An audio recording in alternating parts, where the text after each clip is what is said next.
नमस्कार दोस्तों, स्वागत है आप सभी का हमारे चैनल पर। तो हम लोग कर रहे हैं एनसीईआरटी क्लास 12 का, जिसमें हम लोग पढ़ रहे हैं अर्थशास्त्र यानी इकोनॉमिक।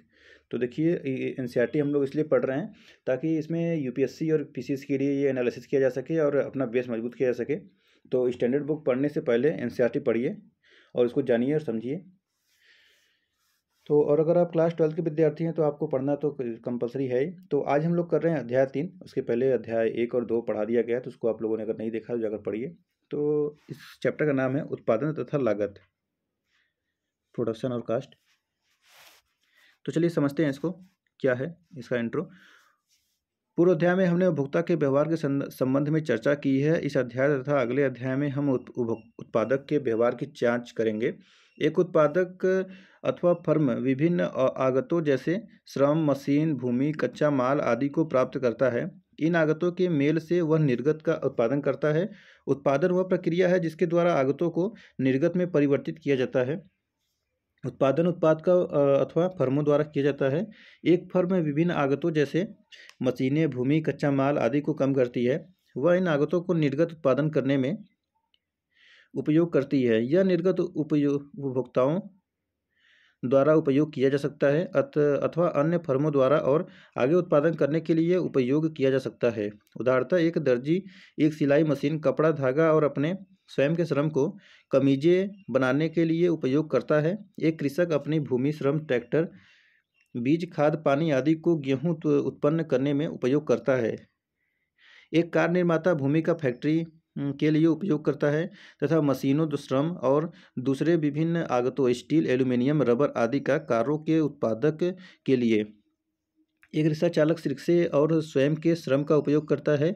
एक घरेलू सहायक अपने श्रम का उपयोग सफाई सेवाएं उत्पन्न करने में करता है। प्रारंभ करने के लिए हम कुछ सरल मान्यताएं लेकर चलते हैं। उत्पादक तत्कालिक है। अपने सरल उत्पादन मॉडल में आगतों के संयोगों और निर्गतों के उत्पादन में कोई समय सीमा नहीं बीतता। हम उत्पादन एवं पूर्ति शब्दों को समानार्थी तथा बहुधा अंतर परिवर्तनीय मानकर उपयोग करते हैं। आगतों के प्राप्त करने के लिए एक फर्म के उनके लिए कुछ देना पड़ता है, उसे उत्पादन लागत कहते हैं। एक बार जब निर्गत उत्पन्न हो जाता है, फर्म उसे बाजार में बेच देती है और आगम प्राप्त करती है। आगम तथा लागत के बीच अंतर को फर्म का लाभ कहते हैं। हम यह मानते हैं कि एक फर्म का उद्देश्य अधिकतम लाभ जितना वह कर सके प्राप्त करना है। इस अध्याय में हम आगतों तथा निर्गतों के बीच संबंध की चर्चा करेंगे। हम फर्म की लागत ढांचे पर विचार करेंगे। हम ऐसा इसलिए करते हैं ताकि हमें उस उत्पादन को ज्ञात कर सके जिस पर फर्मों का लाभ अधिकतर होते हैं। तो आता है पहला पॉइंट, उत्पादन फलन। एक फर्म का उत्पादन फलन उपयोग में लाए गए आगतों तथा फर्म द्वारा उत्पादित निर्गतों के मध्य का संबंध है। उपयोग में लाए गए आगतों की विभिन्न मात्राओं के लिए यह निर्गत की अधिकतम मात्रा प्रदान कर सकता है जिसका उत्पादन किया जा सकता है। उस कृषक के बारे में विचार कीजिए जिसका हमने ऊपर जिक्र किया है। सरलता के लिए हम यह मान लेते हैं कि एक कृषक गेहूं का उत्पादन करने के लिए केवल दो निर्गतों भूमि तथा श्रम का उपयोग करता है। एक उत्पादन फलन में हमें गेहूं की उस अधिकतम मात्रा को बताता है जिसे वह दी गई भूमि की मात्रा का उपयोग तथा दिए गए श्रम घंटों में काम कर उत्पन्न कर सकता है। मान लीजिए वह अधिकतम 2 टन गेहूं उत्पन्न करने के लिए एक दिन में 2 घंटे काम करता है और 1 हेक्टेयर भूमि का उपयोग करता है। अतः वह फलन जो इस संबंध में व्यक्त करता है उत्पादन फलन कहलाता है। इस संबंध के रूप का एक संभव उदाहरण का यह हो सकता है जिसे Q = K/L। यह Q उत्पन्न गेहूं की मात्रा है, K हेक्टेयर की भूमि का क्षेत्रफल, L एक दिन में किए गए काम के घंटे। उत्पादन का फलन इस प्रकार वर्णन हमें आगतों पर एवं निर्गतों के मध्य यही संबंध बतलाता है। आगे देखते हैं। तो देखिए यहाँ पर एक कारक है श्रम, जो कि पूंजी यहाँ पे लगाया गया है। तो इसके देखिए डिफाइन किया गया, आप लोग इसको देखिए और हम लोग इसको फिर आगे बढ़ते हैं। ठीक है, इसका यहाँ पर एग्जाम्पल देकर तालिका को दर्शाया गया है। तो जैसे कि तालिका 3.1 में देखते हैं, जैसे कि तालिका 3.1 देखिए यहाँ पर जो उत्पादन फलन था में उदाहरण दिया गया है कि बायां कॉलम श्रम की मात्रा को दर्शाता है तथा ऊपर की पंक्ति पूंजी की मात्रा दर्शाती है। जैसे जैसे हम किसी भी पंक्ति में दाईं तरफ जाते हैं पूंजी में वृद्धि होती है तथा जैसे जैसे हम किसी भी कॉलम में नीचे की तरफ आते हैं श्रम में वृद्धि होती है। दोनों कारकों के विभिन्न मानों के लिए तालिका तदनुरूप निर्गत स्तर दर्शाती है। उदाहरण के तौर पर श्रम की 1 इकाई तथा पूंजी की 1 इकाई के साथ फर्म अधिक निर्गत की इकाई 1 इकाई, श्रम की 2 इकाई तथा पूंजी की 2 इकाई के साथ निर्गत की 10 इकाई का श्रम, और श्रम की 3 इकाई तथा पूंजी की 2 इकाई के साथ अधिक से अधिक निर्गत की 18 इकाई तथा इसी तरह से आगे भी उत्पादन किया जाता है। तो देखिए यहाँ पर ऐसे दिया है, समझ सकते हैं आप लोग। आगे चलते हैं हम लोग। जैसे कि समान मात्रा क्या है, तो अध्याय 2 में हमने अनधिमान वक्र के विषय में जाना। यहाँ हमने इसी प्रकार की एक संकल्पना जिसे समान मात्रा कहा जाता है का परिचय कराया है। यह केवल उत्पादन फलन का प्रतिनिधित्व करने का एक वैकल्पिक उपाय है। दो आगतों कारक 1 तथा कारक 2 वाले एक उत्पादन फलन पर विचार कीजिए।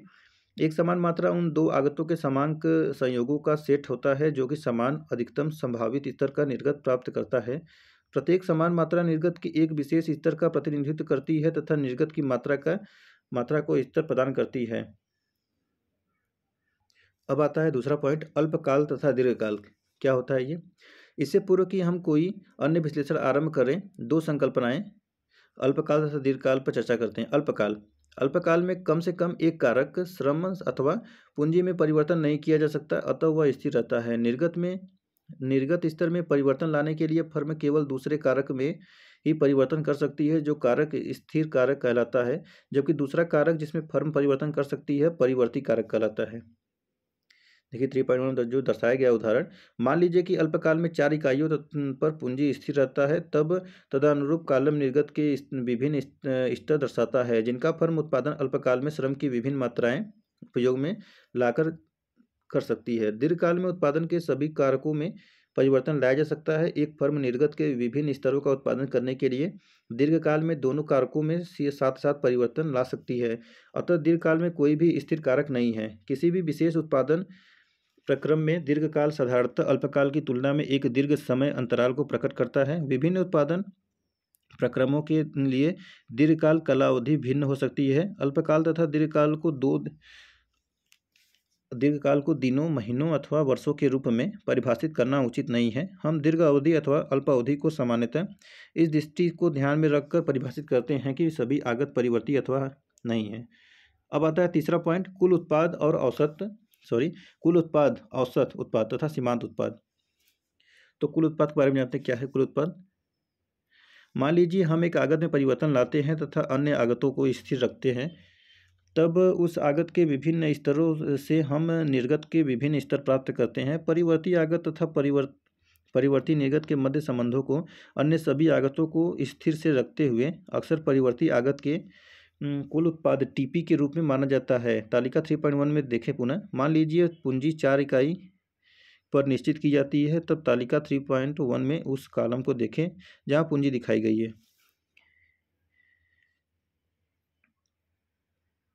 अब यहाँ पे देखते हैं औसत उत्पाद क्या होता है।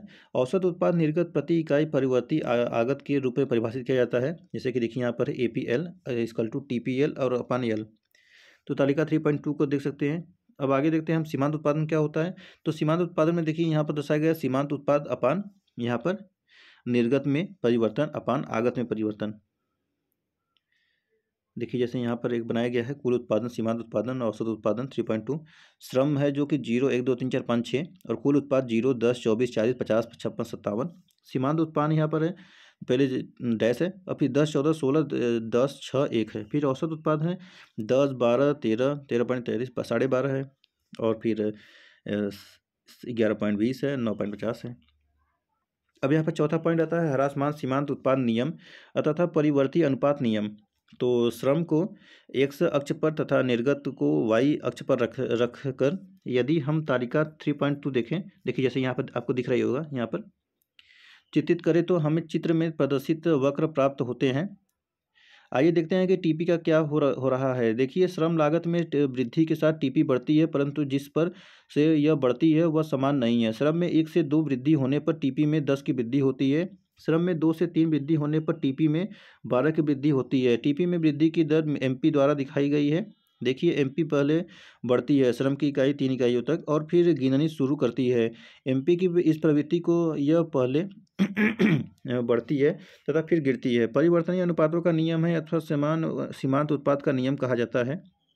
परिवर्ती उत्पादों का नियम बताता है कि एक आगत कारक का सीमांत उत्पाद प्रारंभ में बढ़ता है और एक निश्चित रोजगार के स्तर पर पहुंचकर गिरने लगता है। ऐसे क्यों होता है? इसको समझने के लिए पहले हम कारक अनुपातों की संकल्पना को परिभाषित करते हैं। कारक अनुपात इस उस अनुपात को बतलाता है जिसमें निर्गत उत्पन्न करने के लिए दो कारकों को संयोजित किया जाता है। जैसे हम एक कारक आगत को स्थिर रखते हैं तथा दूसरे में निरंतर वृद्धि करते हैं तो कारक अनुपातों में परिवर्तन आ जाता है। प्रारंभ में जैसे जैसे हम परिवर्ती आगत की मात्रा में वृद्धि करते हैं, कारक अनुपात उत्पादन के लिए आधिकारिक उपयुक्त हो जाता है तथा सीमांत उत्पाद में वृद्धि हो जाती है, परंतु उपयोगकर्ता के एक विशेष स्तर के पश्चात उत्पादन प्रक्रम परिवर्ती आगत के साथ अत्यंत अस्त व्यस्त हो जाता है। अब पांचवा पॉइंट आता है कुल उत्पाद, सीमांत उत्पाद तथा औसत उत्पाद वक्र की आकृतियां कैसी होती हैं। तो देखिए यहाँ पर अन्य आगतों की स्थिर रखते हुए एक आगत की मात्रा में वृद्धि के परिणाम स्वरूप सामान्यतः निर्गत में वृद्धि होती है। तालिका 3.2 में दर्शाती है कि किस प्रकार कुल उत्पाद में परिवर्तन आता है। जैसे जैसे श्रम की मात्रा में वृद्धि होती है, आगत निर्गत समतल में कुल उत्पाद वक्र हर स्थिति में धनात्मक प्रवणता वाला वक्र होता है। रेखाचित्र 3.1 में एक विशिष्ट फर्म के लिए कुल उत्पाद वक्र का आकार दर्शाती है। हम श्रम की इकाइयाँ समस्तरीय अक्ष पर तथा निर्गत ऊर्ध्वस्तर अक्ष पर मापते हैं। श्रम की L इकाइयों के साथ फर्म निर्गत की Q1 इकाइयों का अधिक से अधिक उत्पादन कर सकती है। परिवर्ती अनुपात के नियम के अनुसार एक आगत के सीमांत उत्पाद में आरंभ में वृद्धि होती है, इसके पश्चात प्रयोग के एक विशेष स्तर पर पहुंचकर इसमें गिरावट प्रारंभ हो जाती है। अतः आगत निर्गत समतल में सीमांत उत्पाद वक्र दिखाता है एक उल्टे यू वक्र की आकृति रूप में। आइए अब हम देखते हैं और औसत वक्र उत्पाद कैसे दिखता है। परिवर्ती आगत की पहली इकाई के लिए कोई सरलता से जांच करता है। सीमांत उत्पाद तथा औसत उत्पाद समान होते हैं। अब जैसे जैसे हम आगत की मात्रा में वृद्धि करते जाते हैं, सीमांत उत्पाद में वृद्धि होती जाती है।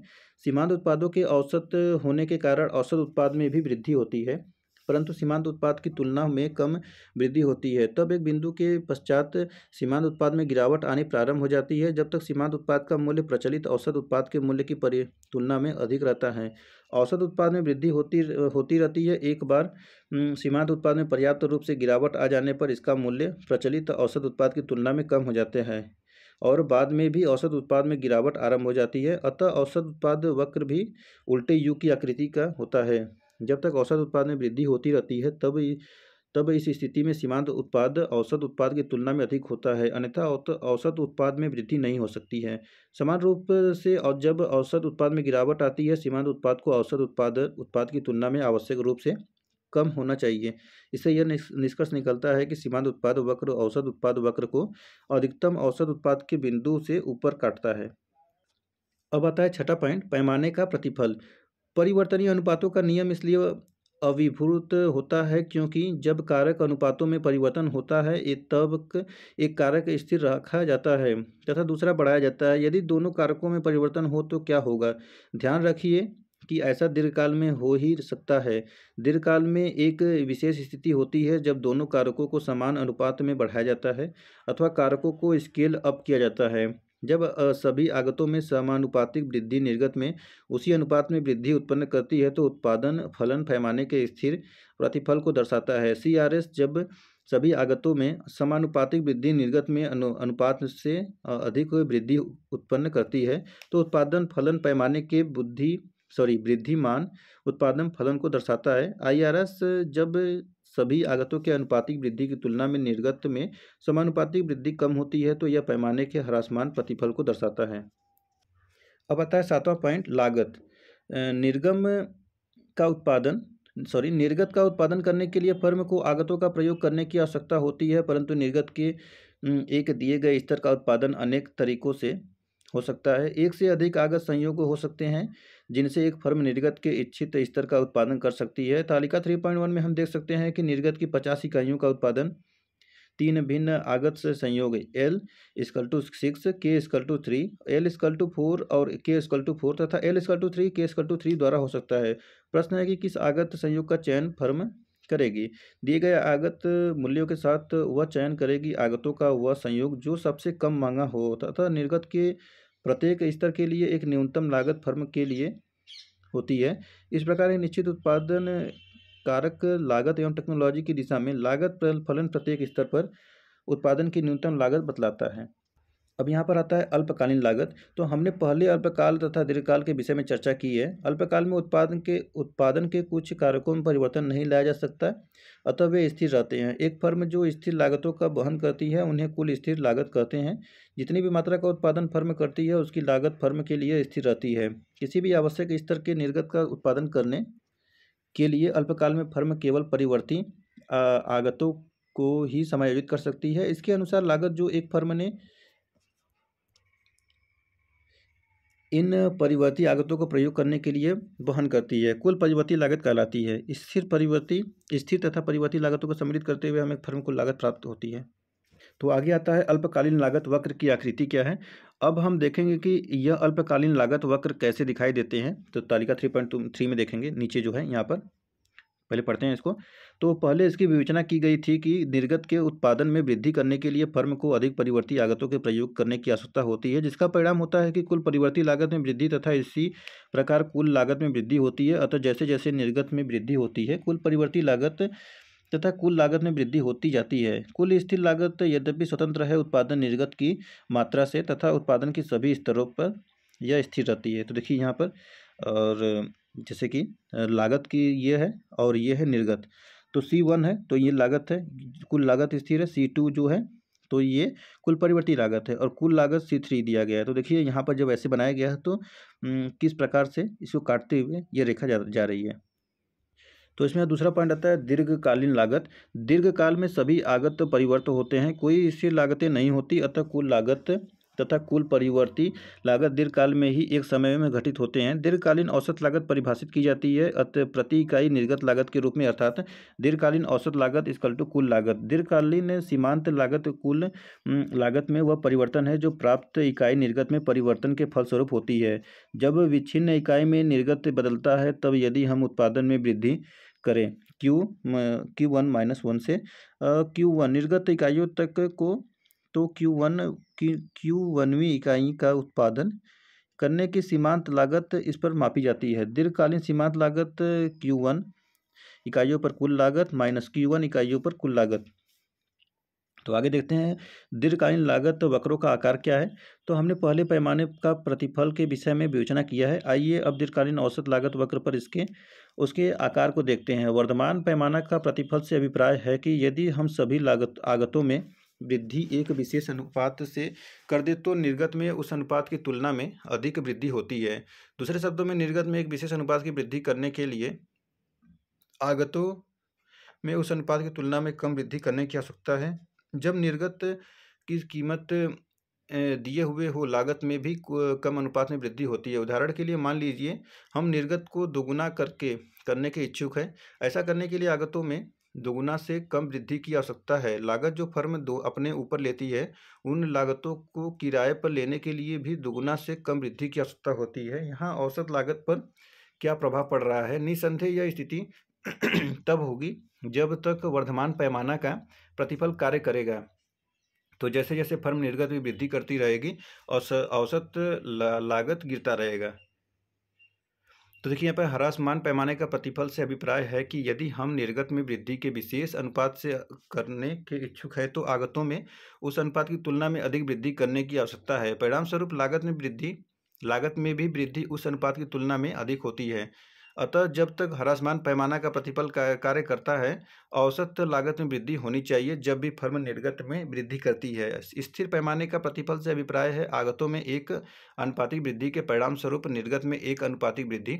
अतः औसत लागत जब तक स्थिर रहता है तब तक स्थिर पैमाना का प्रतिफल कार्य करता है। तो इस चैप्टर का कुछ सारांश दिया गया है जो कि इसको पढ़ना बहुत महत्वपूर्ण होता है।